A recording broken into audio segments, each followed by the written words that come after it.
Oke, kita mulai aja. Assalamualaikum warahmatullahi wabarakatuh. Selamat malam semuanya. Terima kasih untuk kalian yang sudah hadir kepada pertemuan kali ini. Perkenalkan, saya untuk memperkenalkan diri. Saya sendiri Karen Alvarel dan ada teman-teman saya yang lain. Yang pertama juga ada Salsa, Devia, ada Winda Pujilestari, ada Jessico, ada Nur Iksan, dan ada Dimas. Baik, pada malam hari ini kita akan ngebahas tentang jurnal juga dan kita akan ngebahas tentang persepsi. Jadi pada diskusi kita kali ini kita akan membahas tentang persepsi-persepsi yang timbul di masyarakat terkait dengan adanya wabah virus COVID-19. So, apa itu virus COVID-19? Coronavirus atau disebut dengan virus corona merupakan keluarga besar virus yang mengakibatkan terjadinya infeksi saluran pernapasan yang atas, ringan hingga sedang. Seperti penyakit flu, wabah corona atau COVID-19 telah melanda negara-negara dunia. Pemerintah sebagai pengatur dan memberikan perlindungan kepada rakyatnya mengeluarkan regulasi kebijakan yang cepat dan efisien guna penyelamatan negara dari berbagai resensi sesuai dengan peraturan perundang-undangan. Berdasarkan bukti ilmiah, COVID-19 dapat menular dari manusia ke manusia lain melalui percikan batuk atau bersin. Orang yang paling berisiko tertular penyakit ini adalah orang yang kontak erat dengan pasien COVID-19 tersebut. Rekomendasi standar untuk mencegah penyebaran infeksi ini adalah melalui mencuci tangan secara teratur menggunakan sabun dan air bersih, menerapkan etika batuk dan bersin, menghindari kontak secara langsung dengan ternak dan hewan liar, serta menghindari kontak dengan siapapun yang menunjukkan gejala penyakit pernapasan seperti batuk dan bersin. Nah, dari sini kita akan membahas tentang persepsi apa saja yang timbul di masyarakat. Boleh dilanjutkan oleh teman saya ya. Baik. Nah, jadi sesuai tadi apa yang udah dijelasin sama Karen, kita tuh mau bahas bagaimana sih persepsi masyarakat terhadap COVID-19 ini. Dan pembahasan berikutnya itu bagaimana pandangan masyarakat, terutama para orang tua yang sudah memiliki anak yang telah sekolah, tentang bagaimana nih wacana pembelajaran tatap muka pada era new normal pandemi COVID-19 ini. Tapi sebelum kita bahas tentang persepsi masyarakat ini, kita harus tahu dulu persepsi itu apa sih. Nah, secara etimologis, persepsi itu berasal dari bahasa Inggris, perception. Nah, dari kata Latinnya yaitu percipate, yang diartikan tuh sebagai menerima atau mengambil. Dalam kamus psikologi, persepsi diartikan sebagai proses untuk mengingat atau mengidentifikasikan sesuatu. Persepsi sebagai suatu proses kognitif ketika seorang individu memilih untuk mengorganisasikan, memberi arti kepada stimulus lingkungannya yang kemudian akan menghasilkan gambaran tentang dunia yang unik dan mungkin agak berbeda nih dari kenyataan yang ada, karena setiap orang akan memberikan makna atau setiap orang akan menghasilkan makna yang berbeda. Nah, persepsi itu mempengaruhi juga cara kita berkomunikasi dengan orang lain. Persepsi setiap individu terhadap orang lain atau objek atau mungkin suatu kejadian tertentu seringnya dipengaruhi oleh beberapa faktor. Di antaranya adalah latar belakang budaya, kemampuan untuk berempati, kecenderungan kita untuk membuat kesalahan atau persepsi dan lain-lain.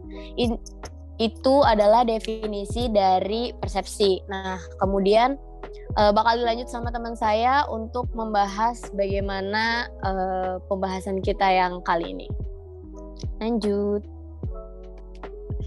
Oke, saya akan melanjutkan dari pembahasan Salsa, yaitu mengenai persepsi.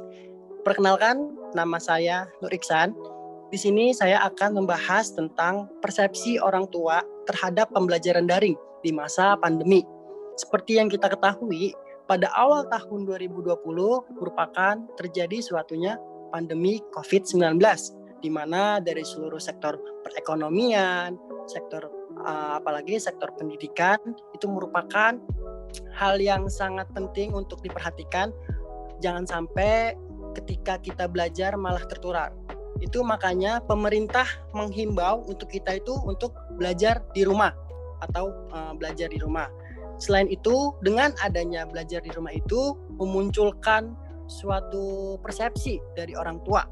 Banyak sekali unek-unek ataupun keresahan yang dialami oleh orang tua, terutama orang tua yang sama sekali tidak mengerti teknologi ataupun gegap teknologi. Maka dari itu, orang tua sangat susah sekali untuk mendampingi anak-anaknya ketika belajar online seperti sekarang ini.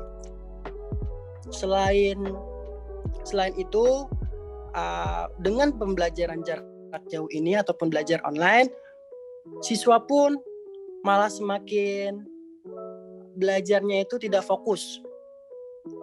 Itu seperti yang anak yang belajarnya malas-malesan, ogah-ogahan, dan lain sebagainya. Maka dari itu, persepsi orang tua ini sangat banyak ketika pembelajaran daring seperti ini. Selain itu, ada juga orang tuanya yang sibuk sehingga anak-anaknya tidak diperhatikan. Terus juga permasalahannya yaitu teknologi. Orang tua tidak mengenal baru awam mengenal teknologi, sehingga anaknya ketika belajar daring itu agak susah untuk dibantu sama orang tuanya. Dari saya sekian, nanti akan dibahas ataupun dilanjutkan sama rekan saya. Jadi selanjutnya ada alasan setuju atau tidak setuju orang tua terhadap kuliah offline. Jadi seperti yang kita ketahui, pemerintah membuka program berita sekolah tatap muka. Nah, di sini menuai pro dan kontra terhadap orang tua. Salah satu alasannya orang tua setuju, yakni orang tua menganggap pembelajaran daring itu masih kurang maksimal. Nah, salah satunya anaknya gampang bosan dan jenuh terhadap pembelajaran yang di rumah. Udah sekitar 5 bulan tidak bertemu dengan guru dan teman-temannya di sekolah. Lama-kelamaan kan anak-anak tuh kayak merasa jenuh gitu. Nah, di samping itu tugasnya juga menumpuk dari sekolah nih, yang disampaikan melalui alat komunikasi doang, jadi dari gadget masing-masing. Jadi keadaannya input dari gurunya tidak masuk gitu ke anaknya terhadap sekolah daring ini. Nah, terus keadaan itu diperparah lagi dari kurang sabarnya orang tua siswa dalam mendampingi anaknya belajar. Jadi banyak faktor juga sih dari sini, kayak orang tuanya sudah lelah bekerja dan ditambah terus harus ngajarin anaknya yang harus ngajarin, dan kewajiban mengajari anaknya yang materinya dikirim dari gadgetnya masing-masing gitu. Jadi orang tuanya kayak bingung, udah bekerja seharian dan ditambah mendampingi anaknya buat belajar lagi. Jadi kadang-kadang orang tuanya kayak kurang sabar gitu dalam mendidik anaknya. Nah, di samping itu ada juga yang tidak setuju terhadap sekolah offline ini. Orang tua yang tidak setuju ini berpendapat kalau anak-anak ini belum bisa sepenuhnya mentaati protokol kesehatan. Jadi orang tua tuh kayak khawatir kalau nanti di sekolah siswanya, anaknya atau siswa-siswa lainnya tidak melaksanakan social distancing, jaga jarak dengan teman-temannya gitu sih kurang lebih. Nah, terus ada lagi selain itu ada juga kenapa ada sebagian orang tua yang tidak setuju terhadap sekolah offline. Jadi kayak yang saya baca nih, ada berita di Tangerang Selatan, ada 15 guru dan pegawai sekolah terpapar COVID. Jadi orang tua itu khawatir karena munculnya klaster COVID via pendidikan ini. Jadi kurang lebih orang tua tuh masih was-was gitu terhadap klaster COVID yang akan muncul nanti, ntar tertular ke anaknya dan terus dibawa ke rumah, dan orang tuanya juga tertular dan sekeluarga, dan menyebabkan ada timbulnya klaster COVID terbaru gitu kurang lebih. Saya dilanjut, Dimas. Oke, tadi Jensiko dan Iksan udah memberikan materi ataupun persepsi tentang orang tua dan pembelajaran online saat pandemi COVID-19. Kalau gua di sini akan memberikan persepsi menurut masyarakat terhadap pandemi COVID-19. Nah, persepsi masyarakat terhadap COVID-19, gua mengambil salah satu contohnya itu area di sekitar rumah aja ya, biar lebih enak. Di area sekitaran rumah gue saat ini lagi di fase yang peduli banget sama COVID. Sebelum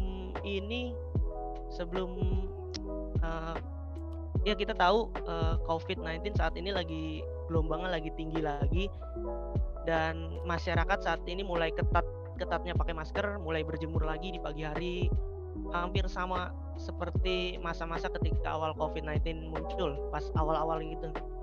Jadi saat ini sih masyarakat di area sekitar rumah gua lagi di fase bener-bener lagi peduli-pedulinya sama COVID. Padahal sebelum grafik COVID-19 ini naik beberapa bulan sebelum inilah mungkin ya, itu tuh kayak lagi kendor-kendornya gitu loh, nggak seketat sekarang gitu sih. Untuk persepsi masyarakat di area sekitar rumah, gue juga punya salah satu contoh lagi persepsi masyarakat sekitar terminal, karena jujur gue sering buat main ke terminal. Nah itu punya persepsi beda-beda lagi, karena gue juga pernah ngobrol-ngobrol sama ya kayak supir bis gitu, gue pernah ngobrol, dan dia menurut gue punya persepsi yang sangat beda sih sama masyarakat yang ada di rumah gue. Nah, persepsi mereka tuh terhadap COVID-19, mereka menganggap hal itu hal biasa, menganggap itu ya penyakit biasa, karena di terminal jujur kalau protokol-protokol itu cuman ada ketika arus mudik lebaran gitu sih. Jadi kalau protokol di area terminal ya itu ketika lagi rame-rame aja. Jadi ya benar-benar kayak pedagang itu masker ya udah dipakai taruh di dagu aja gitu. Sedangkan kalau di rumah saat ini lagi ketat-ketatnya kayak pakai masker, mulai berjemur. Istilahnya udah mulai peduli lah. Kalau di area terminal tuh beda banget sih. Sejauh ini yang gue lihat kira-kira kayak gitu untuk persepsi masyarakat terhadap pandemi COVID-19. Untuk selanjutnya mungkin kita kembalikan dulu ke moderator kita, Karen. Gimana, Karen? Oke, baik. Terima kasih atas penjelasan dari kalian semua. Sangat bagus ya untuk persepsi-persepsi yang telah kalian sampaikan. Untuk kesimpulan dan lainnya akan dilanjutkan oleh Winda, karena Winda juga akan menutup untuk pertemuan kali ini. Jadi di sini saya akan menjelaskan semua yang tadi sudah disampaikan oleh teman-teman saya. Nah, kesimpulannya itu dari persepsi-persepsi masyarakat, terutama para orang tua, dan hasil penelitian ini kiranya dapat membuka pikiran dari berbagai kalangan masyarakat. Hasil penelitian ini mayoritas orang menyatakan setuju karena menurut mereka pembelajaran tatap muka itu lebih efektif daripada pembelajaran daring. Nah, sedangkan alasan orang tua yang tidak menyatakan setuju, masih banyak putra-putrinya yang terkonfirmasi terkena COVID-19. Dan sedangkan alasan orang tua yang ragu-ragu adalah anak-anaknya belum bisa menaati protokol kesehatan tanpa dijaga oleh mereka. Nah, pemerintah selaku pengambil kebijakan diharapkan mampu memberikan solusi yang tepat yang mempertimbangkan banyak aspek kehidupan. Jika pemerintah mengambil kebijakan untuk dilaksanakan pembelajaran tatap muka, protokol kesehatan harus dilaksanakan secara ketat dan didukung oleh semua pihak. Nah, jika pilihan yang diambil adalah tetap melaksanakan pembelajaran secara daring, maka pemerintah juga harus menyediakan sarana dan fasilitas yang memadai, agar tidak menimbulkan problematika yang berkelanjutan tanpa ada solusi. Nah, jadi untuk semuanya, terutama untuk para orang tua yang menginginkan anaknya cepat kembali bersekolah tatap muka, ayo kita bergotong royong mengalahkan wabah virus corona dengan mematuhi protokol kesehatan dan ikuti himbauan pemerintah.